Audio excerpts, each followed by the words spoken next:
আমরা আস্তে আস্তে চলে যাচ্ছি মেরাজ সিটির উঁচু নিচু পাহাড় পর্বত বেষ্টিত। এটা দেখতে মনে হবে সমতল নয়, কিন্তু এটা যেহেতু শহরে পরিণত হয়েছে তাই এটা একটি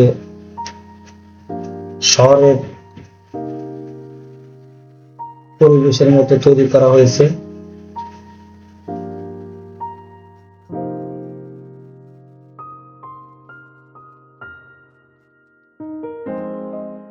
কোন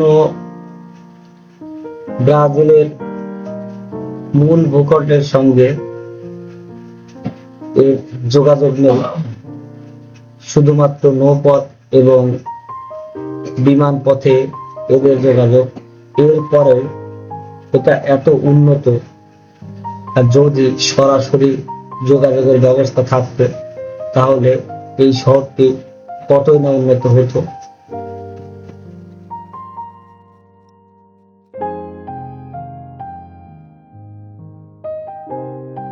পাবলিক বাস আমরা দেখতে পেলাম। শহরটি খুব একটা বড় নয়, খুব একটা ছোট নয়। এটি সম্ভবত 11,000 থেকে 12,000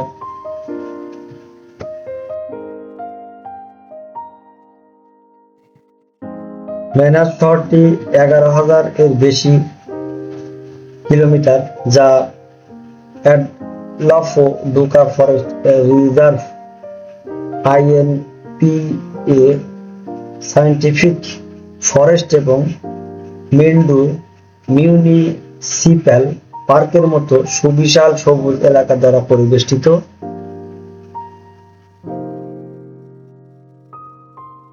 একটি মুক্ত বাণিজ্য অঞ্চল হিসেবে এটি বিভিন্ন শিল্পের কেন্দ্রস্থল, একই সাথে অ্যামাজন সংরক্ষণ ও পরিবেশগত গবেষণার একটি গুরুত্বপূর্ণ কেন্দ্র।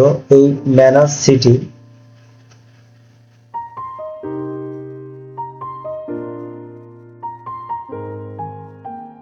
পান্তা নেগ্রা সৈকত, যেখানে আমরা একটু পরে যাব।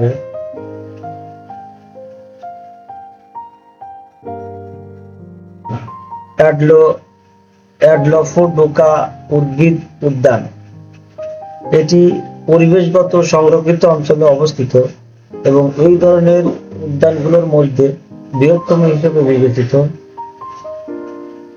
তেত্রো অ্যামাজনাস শহরের কেন্দ্রস্থলে অবস্থিত একটি ঐতিহাসিক অপেরা হাউস, যা রাবার শিল্পের রমরমা যুগের প্রতিফলন ঘটায়। অপেরা হাউসটি মূলত রাবার শিল্পের জন্য বিখ্যাত। এখানে অনেক রাবার বিজনেস হয়ে থাকে এবং এটা হেরিটেজ নাইস প্লেস, হেরিটেজ একটা সৌন্দর্যময় প্লেস বলা হয়ে থাকে।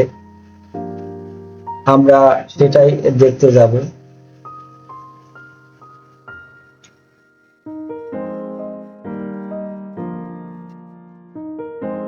এদের দেশে রবিবারে বন্ধ থাকে। আমরা রবিবারে এসেছি, যে কারণে আমি ক্যামেরাতে খুব একটা দেখাতে পারছি না, বাট বেশিরভাগ দোকান পাশে রাস্তাঘাট বন্ধ দেখা যাচ্ছে। বড় শপিং মলটি খোলা ছিল, আমরা গিয়ে কিছু কেনাকাটা করতে পেরেছি। যেহেতু এটাই আমাদের লাস্ট পোর্ট ছিল, নেক্সট পোর্টে আমাদের সাইন আপ, তাই আমাদের নেক্সট সাইন আপ এর আগের পোর্ট আমাদের জন্য খুবই ইম্পর্টেন্ট।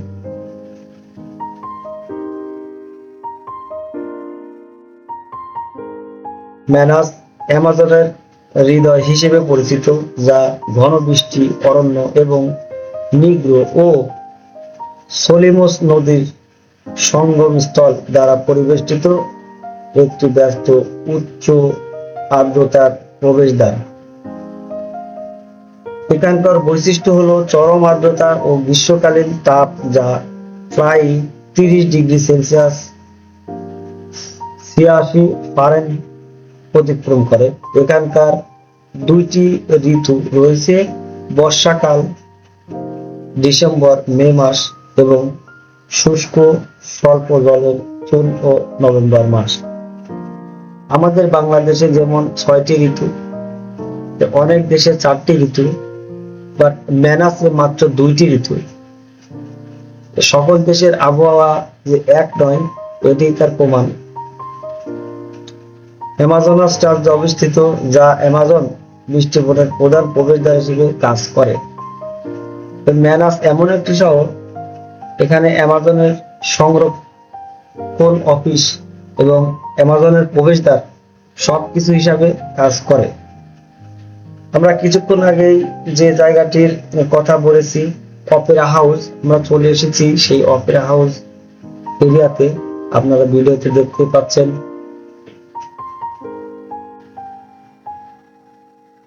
Opera house. সবাই ছবি তোলা নিয়ে ব্যস্ত, আমিও আছি, ভিডিও এবং ছবি তোলা নিয়ে ব্যস্ত।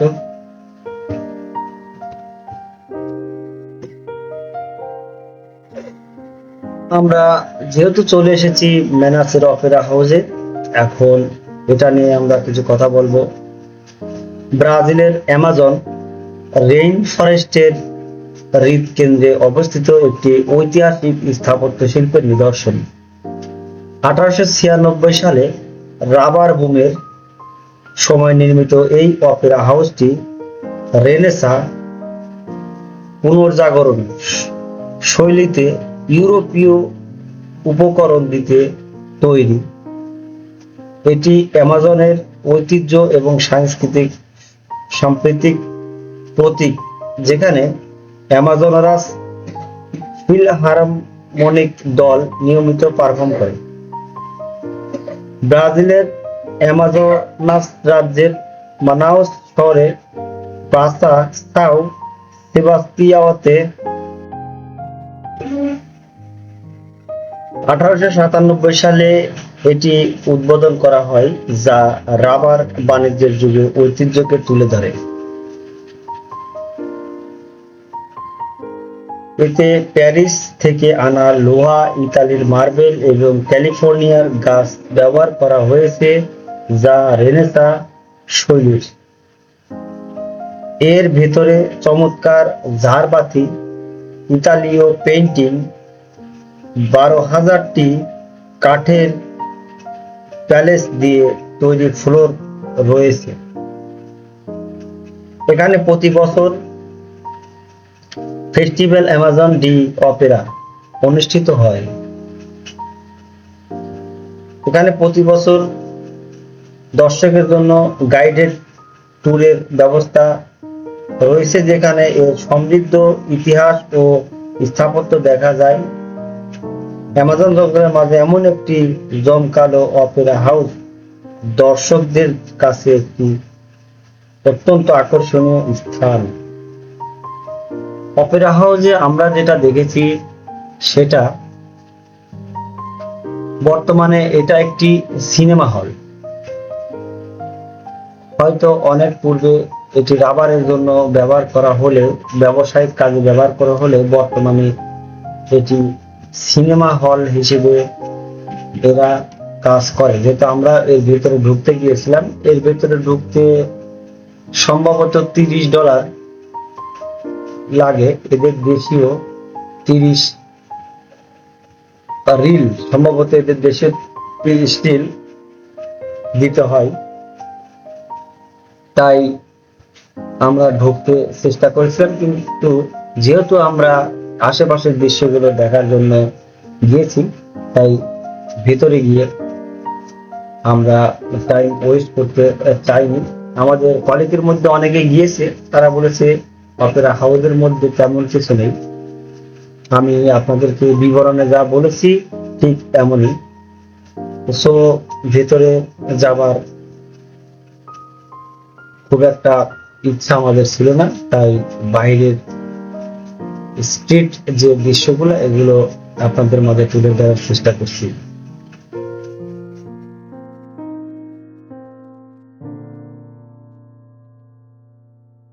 অপেরা হাউসের ঠিক পূর্ব দিকে যে রোডটি আপনারা দেখতে পাচ্ছেন, আমার সাথে রয়েছে এখানকার স্থানীয় একজন ব্যবসায়ী। উনি মানি এক্সচেঞ্জের ব্যবসা করেন এবং সাথে ঠান্ডা পানীয় বিক্রি করেন। উনি আমাদেরকে ঘুরিয়ে নিয়ে দেখাচ্ছেন অপেরা হাউসের চারপাশটা, এবং আশেপাশে অনেক বার রয়েছে, এখানে নাইট ক্লাব রয়েছে। আপনারা হয়তো অনেকেই জানেন ব্রাজিল এমন একটা দেশ যেখানে সকল কিছু বিদ্যমান পাওয়া যায়।